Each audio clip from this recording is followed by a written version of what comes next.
ಹೀರೆಕಾಯಿಯನ್ನು ಉಪಯೋಗಿಸ್ಕೊಂಡು ಹಲವಾರು ರೀತಿ ಪಲ್ಯ ಸಾಂಬಾರನ್ನ ಮಾಡ್ತೀವಿ. ನಾನಿವತ್ತು ಈ ವಿಡಿಯೋ ಮೂಲಕ ದೋಸೆ, ಚಪಾತಿ, ಪೂರಿಗೆ ಹೊಂದ್ಕೊಳ್ಳುವಂಥ ಹೀರೆಕಾಯಿ ಪಲ್ಯ ಯಾವ ರೀತಿ ಮಾಡೋದು ಅಂತ ತಿಳಿಸ್ಕೊಡ್ತಾ ಇದ್ದೀನಿ. ಈ ಪಲ್ಯನ ನೀವು ಮಕ್ಕಳಿಗೆ ಲಂಚ್ ಬಾಕ್ಸ್ಗೆ ಏನಾದರೂ ಮಾಡಿಕೊಟ್ರೆ ಲಂಚ್ ಬಾಕ್ಸ್ ಪೂರ್ತಿ ಖಾಲಿ ಆಗುತ್ತೆ, ಅಷ್ಟು ರುಚಿಯಾಗಿರುತ್ತೆ. ಎಲ್ರಿಗೂ ನಮಸ್ಕಾರ. ವಿಲೇಜ್ ವೆಜ್ ರೆಸಿಪೀಸ್ಗೆ ಸ್ವಾಗತ. ತುಂಬ ರುಚಿಯಾಗಿರುವಂತಹ ಹೀರೆಕಾಯಿ ಪಲ್ಯನ ಯಾವ ರೀತಿ ಮಾಡೋದು ಅಂತ ನೋಡೋಣ.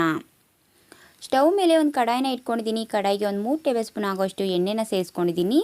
ಎಣ್ಣೆ ಸ್ವಲ್ಪ ಬಿಸಿ ಆದಮೇಲೆ ಸ್ವಲ್ಪ ಸಾಸಿವೆ, 1 8 ಎಸಳು ಕರಿಬೇವು, ಒಂದು 1/4 ಟೇಬಲ್ ಸ್ಪೂನ್ ಆಗೋಷ್ಟು ಜೀರಿಗೆನ ಸೇರಿಸ್ಕೊತಾ ಇದ್ದೀನಿ. 2 ಬ್ಯಾಡಗಿ ಮೆಣಸಿನಕಾಯಿನ ಕಟ್ ಮಾಡಿ ಸೇರಿಸ್ಕೊತಾ ಇದ್ದೀನಿ.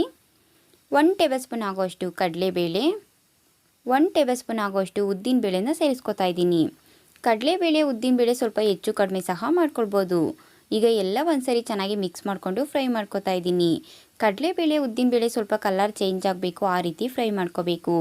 ಹೈ ಫ್ಲೇಮಲ್ಲೆಲ್ಲ ಮಾಡೋದಕ್ಕೆ ಹೋಗಬೇಡಿ, ಆದಷ್ಟು ಲೋ ಫ್ಲೇಮಲ್ಲಿ 1 ನಿಮಿಷ ಫ್ರೈ ಮಾಡಿಕೊಂಡ್ರೆ ಸಾಕು.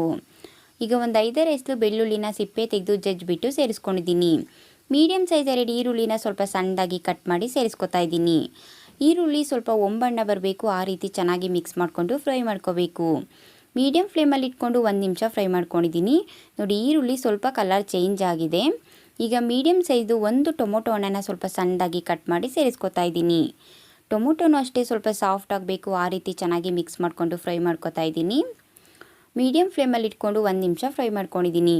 ಟೊಮೊಟೊ ಈರುಳ್ಳಿ ಎರಡೂ ಸಹ ತುಂಬ ಚೆನ್ನಾಗಿ ಸಾಫ್ಟ್ ಆಗಿದೆ. ಒಂದು 1/4 kg ಆಗೋಷ್ಟು ಹೀರೆಕಾಯಿನ ಮೇಲೆ ಒಂದು ಲೇಯರ್ ತೆಗೆದುಬಿಟ್ಟು ಸ್ವಲ್ಪ ಸಣ್ಣದಾಗಿ ಕಟ್ ಮಾಡಿಬಿಟ್ಟು ನೀರಲ್ಲಿ ಒಂದ್ಸರಿ ಚೆನ್ನಾಗಿ ತೊಳೆದ್ಬಿಟ್ಟು ಸೇರಿಸ್ಕೊತಾ ಇದ್ದೀನಿ. ಆದಷ್ಟು ಹೀರೆಕಾಯಿನ ಎಳೆ ಹೀರೆಕಾಯಿನ ತೊಗೊಂಡು ಪಲ್ಯ ಮಾಡೋದ್ರಿಂದ ತುಂಬಾ ರುಚಿಯಾಗಿರುತ್ತೆ, ಅದಕ್ಕೋಸ್ಕರ. ನೋಡಿ, ಈಗ ನಾನೆಲ್ಲ ಒಂದ್ಸರಿ ಚೆನ್ನಾಗಿ ಮಿಕ್ಸ್ ಮಾಡಿಕೊಂಡು ಫ್ರೈ ಮಾಡ್ಕೊತಾ ಇದ್ದೀನಿ. ಹೀರೆಕಾಯಿ ಎಣ್ಣೆಲೆ ಒಂದು ಅರ್ಧ ಭಾಗ ಬೇಯಬೇಕು, ಆ ರೀತಿ ಚೆನ್ನಾಗಿ ಮಿಕ್ಸ್ ಮಾಡಿಕೊಂಡು ಫ್ರೈ ಮಾಡ್ಕೋಬೇಕು.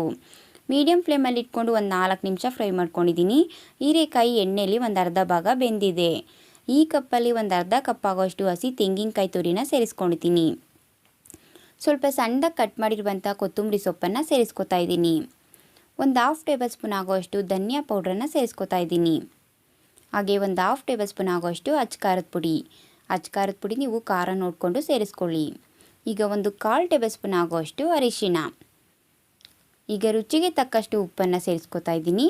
ಈಗ ಲೋ ಫ್ಲೇಮಲ್ಲಿ ಇಟ್ಕೊಂಡು ಎಲ್ಲ ಒಂದ್ಸರಿ ಚೆನ್ನಾಗಿ ಮಿಕ್ಸ್ ಮಾಡಿಕೊಂಡು ಫ್ರೈ ಮಾಡ್ಕೊತಾ ಇದ್ದೀನಿ. ಹೈ ಫ್ಲೇಮಲ್ಲೆಲ್ಲ ಇಡೋದಕ್ಕೆ ಹೋಗ್ಬೇಡಿ, ತಳ ಹಿಡಿದ್ಬಿಡುತ್ತೆ. ಆದಷ್ಟು ಲೋ ಫ್ಲೇಮಲ್ಲೇ 1 ನಿಮಿಷ ಚೆನ್ನಾಗಿ ಮಿಕ್ಸ್ ಮಾಡಿಕೊಂಡ್ರೆ ಸಾಕು. ನಾವು ಸೇರಿಸಿರುವಂಥ ಮಸಾಲೆ ಎಲ್ಲ ಹೀರೆಕಾಯಿ ಜೊತೆ ಚೆನ್ನಾಗಿ ಹೊಂದ್ಕೋಬೇಕು, ಆ ರೀತಿ ಚೆನ್ನಾಗಿ ಮಿಕ್ಸ್ ಮಾಡ್ಕೋಬೇಕು. ಈಗ ನೀರು ಕುಡಿಯೋ ಗ್ಲಾಸಲ್ಲಿ 1 ಗ್ಲಾಸ್ ಆಗೋಷ್ಟು ನೀರನ್ನು ಸೇರಿಸ್ಕೊಂಡಿದ್ದೀನಿ. ನೀರನ್ನು ಸೇರಿಸ್ಬಿಟ್ಟು ಮತ್ತೆ ಒಂದ್ಸರಿ ಎಲ್ಲ ಚೆನ್ನಾಗಿ ಮಿಕ್ಸ್ ಮಾಡ್ಕೊತಾ ಇದ್ದೀನಿ. ಈ ರೀತಿ ಚೆನ್ನಾಗಿ ಮಿಕ್ಸ್ ಮಾಡಿಬಿಟ್ಟು ಮೀಡಿಯಮ್ ಫ್ಲೇಮಲ್ಲಿ ಇಟ್ಬಿಟ್ಟು ಒಂದು ಪ್ಲೇಟನ್ನು ಮುಚ್ಚಿಬಿಟ್ಟು ಒಂದು 4 ನಿಮಿಷ ಬೇಯಿಸ್ಕೊತೀನಿ. ನೋಡಿ, ಈಗ ಒಂದು 4 ನಿಮಿಷ ಆಗಿದೆ. ನಾನು ನಿಮಗೆ ಪ್ಲೇಟನ್ನು ತೆಗೆದು ತೋರಿಸ್ತಾ ಇದ್ದೀನಿ. ಮೇಲೆ ಎಲ್ಲ ಎಣ್ಣೆ ಬಿಡ್ತಾ ಇದೆ. ಹೀರೆಕಾಯಿನೂ ಸಹ ತುಂಬ ಚೆನ್ನಾಗಿ ಬೆಂದಿದೆ.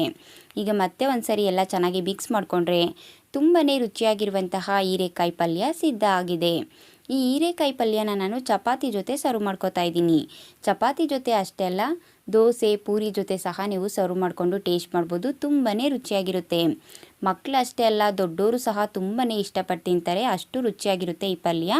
ಖಂಡಿತವಾಗ್ಲೂ ಈ ವಿಡಿಯೋ ಇಷ್ಟ ಆಗಿದೆ ಅಂತ ತಿಳ್ಕೊತೀನಿ.